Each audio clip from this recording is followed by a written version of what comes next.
You're going to be challenged every day of your life.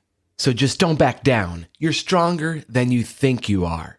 Those are the words of 17-year-old Katrina Cole, who recently completed a cheerleading squad competition by herself after her 3 teammates backed out at the last minute. Let's talk about overcoming your unique challenges and maximizing the flow in your life today on the Next Simple Step podcast. I'm Paul Goldsmith. You remember the last time you had courage like Katrina? To put yourself out there? To go it alone? To take a risk by yourself? For many people, courage peaks in childhood, and by the time you're 17 or 27, even 37, you're too self-conscious. You just want to fit in, go with the flow, and not embarrass yourself. You're much too grown up at this point, have too many responsibilities, obligations, things that wouldn't be prudent for you to step out and do something risky. Yes, I just used the word prudent. It reminds me of Dana Carvey impersonating the first President Bush. Wouldn't be prudent. In all seriousness, though, I want to help you stop going with the flow and start having more active flow in your work and life. Let's define what I mean by flow. It was defined by psychologist Mihaly Csikszentmihalyi, and the way he defines flow as the best moments in life usually occur when a person's body or mind is stretched to do its limits in a voluntary effort to accomplish something difficult and worthwhile. It's something we make happen, and our focus follows flow. And so today, we really want to dig into how do we maximize the flow in our life? It starts by not settling for cheaper thrills. You actually have got to commit to a difficult task, something that is 5% harder than your current skills and outside of your comfort zone. Scrolling on your phone or checking your email, those things make you feel good for a moment, but they don't produce flow, and they end up producing anxiety because you're not challenging your abilities. You're not growing. You are not seeing what's possible. The dopamine, the good feelings that are produced through flow, there's actually 8 components. And I want to go through those and see if you can identify some activities in your life that you could do more regularly to produce this flow in your life on a regular basis. So the first of the 8 components, it has to be a task we have a chance of completing. So the challenge can't be so great that there's just no shot that we're going to complete it, because that is kind of self-defeating. Number 2, we must be able to concentrate while we're doing it. Number 3, the concentration is usually possible because that task has clear goals.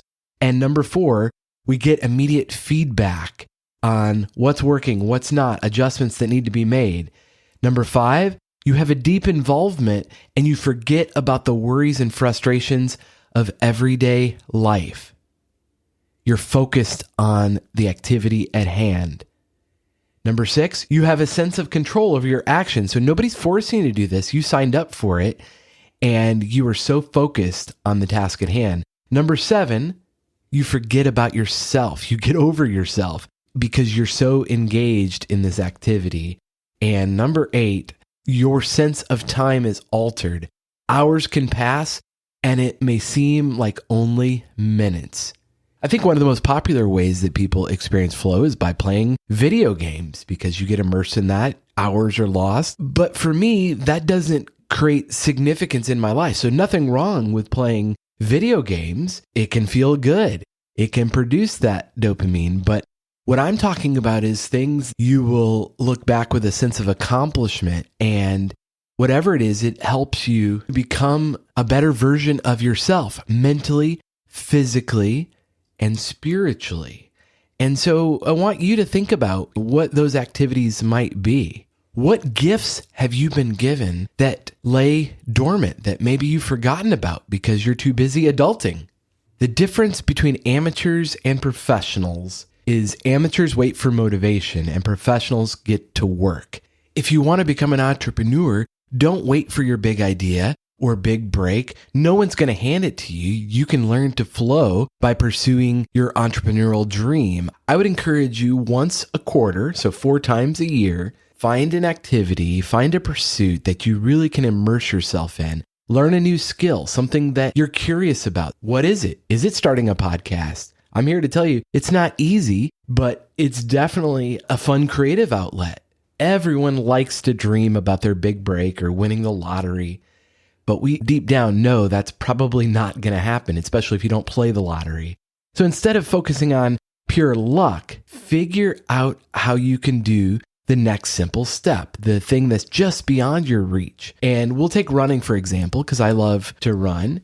Don't try to run a marathon if you have no running experience. Go for a run around the block. Do that every day for a week. Then add some distance. Then find a friend, get Strava on your phone, level up. What would your life be like if you were constantly pursuing activities that challenge your abilities, that helped you get mentally tougher and physically stronger and brought alignment to your soul? Can you imagine a world where everybody was leaning into those challenging activities, that they were leveling up and challenging themselves on a regular basis? There'd be a lot less criticism for others. Life is too short to worry about what anybody else is going to think anyway.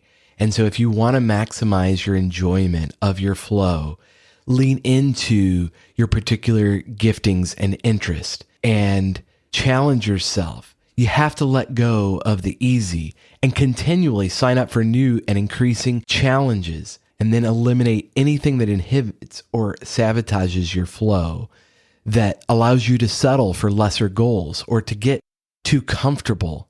Comfort is overrated. It doesn't make for good stories. Do something that creates a great story, something you'll tell your grandkids about someday. Do something the 7-year-old version of you would be proud of, because you never know who is watching your example. If you have kids, they're for sure watching what you do more than they hear what you say. So go ahead. If you don't know what that activity of flow is for you, I encourage you to start the practice of morning pages, a great way to discover what's just beneath the surface on your subconscious. First thing of waking up in the morning, writing out what comes to mind, and really ask yourself, pray about it, consider what might produce flow in my life, what would be exciting to try, what am I a little scared of? See what shows up for you. If it's been a while since you've experienced flow in your life, or you'd like help getting unstuck, getting started, and exploring your next simple steps, I'd be happy to help. You can reach out and text me on the hotline. It's 559-574-3210. Now go find your flow. What are you waiting for? Let's go. Thanks for listening to the Next Simple Step podcast. I'll talk to you next time.